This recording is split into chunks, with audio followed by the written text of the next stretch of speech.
नमस्कार, मी सागर नलवडे. पुन्हा एकदा तुमचं चॅनलमध्ये स्वागत आहे. आज सहज असं बसलो आणि Googleला जरा सर्च करत होतो की मागच्या 72 घंट्यामध्ये इंडियामध्ये जवळपास समजा रेप्स वगैरे किती होतात. तर ते बघता मला खूप आश्चर्य वाटलं की मागच्या 72 तासामध्ये 256 रिपोर्ट जवळपास हे रेपचे म्हणजे त्याची केस वगैरे किंवा ते असे घडले. 256 म्हणजे बघा, आपण इंडिया म्हणतो खूप सुरक्षित आहे, सगळ्या गोष्टी आहे, पण 256 ह्या रेप केसेस घडल्या आणि त्याच्या केसेस दर्ज झाल्या. आणि ते Googleवर मी आता जस्ट बघितलं, म्हणजे पर डे तुम्ही ॲव्हरेज काढा त्याचं 89 काहीतरी असं होतं. म्हणजे किती किती लाजिरवाणी गोष्ट आहे आपल्या भारतासाठी की ह्या भारतामध्ये अशा काही गोष्टी घडतात. आणि त्यामध्ये मुंबईमध्ये काहीतरी 20 असं पर डे आहे. म्हणजे मुंबईमध्ये बघा, सेफ सिटी म्हणणारे आहेत आपण, तिथे बघा काय काय रोज काय काय घडतं, काय काय नाही घडत. हे खूप दुर्दैव आहे आपल्या भारतासाठी आणि महाराष्ट्रासाठी पण. आणि मी बघितलं, असा डेटा बघत होतो मी, डेटा बघता बघता दिसलं की मला 2022 मध्ये जवळपास 31,000 काहीतरी रेप केसेस ह्या लोकांनी हे केलेलं आहे, FIR त्याचे फाडलेले आहे. पण त्याच्या बहुतांश अशा केसेस आहेत की त्याच्यामध्ये अजून काय निकालच लागलेले नाही, कोण काय बघत नाही, पोलीस लक्ष देत नाही, गव्हर्नमेंट लक्ष देत नाही. बरंचसं तिकडे काही राजनैतिक लोक असतात किंवा काही दुसरे वैयक्तिक बिझनेसमॅन लोक असतात, त्यांच्यावर ते केस टाकले की पोलीस लोक त्यांना त्यांच्यावर ॲक्शन घ्यायला घाबरतात वगैरे. 31,000 म्हणजे विचार करा तुम्ही, 31,000 केसेस या दर्ज आहे आणि 31,000 हे रेप जवळपास 2022च्या डेटानुसार झालेले आहे. तर 2025चा डेटा तर अजून काही त्यांनी प्रकाशित केलेला नाही. म्हणजे बेसिकली मी Googleवर बघत होतो, Googleवर काय मला सापडलं नाही ते.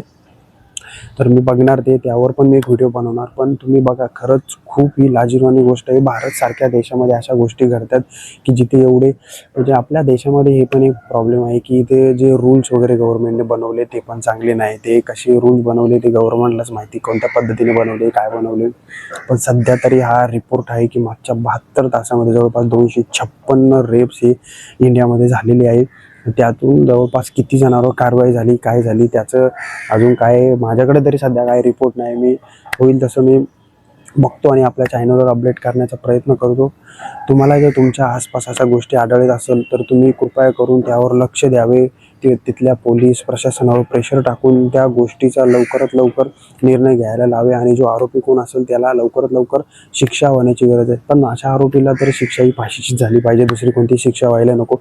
मागे काय 2-3 दिवसापूर्वी उन्नाव केसचं पण एक मी बघितलं, तिथे कोणतरी एक आहे नेता, त्याला पण काहीतरी कोर्टाने 15 लाख रुपये घेऊन सोडून दिलं. 15 लाख घेतल्यानंतर त्याला सोडून दिलं. आणि बऱ्याचशा गोष्टी तिकडे खूप काय दिल्लीला प्रोटेस्ट वगैरे त्या महिलांनी खूप काय केलं, पण तिला काही नाही भेटला नाही. पण काल पुन्हा सुप्रीम कोर्टचा काहीतरी एक निर्णय आला आणि त्याची जी बेल होती ती सुप्रीम कोर्टाने थांबवली, त्याला ती बेल दिली नाही. तर अशा पद्धतीने जर न्याय वगैरे भेटला, पण मागच्या 15 वर्षापासून ही केस चालू आहे, तर याला आपण न्याय नाही म्हणू शकत.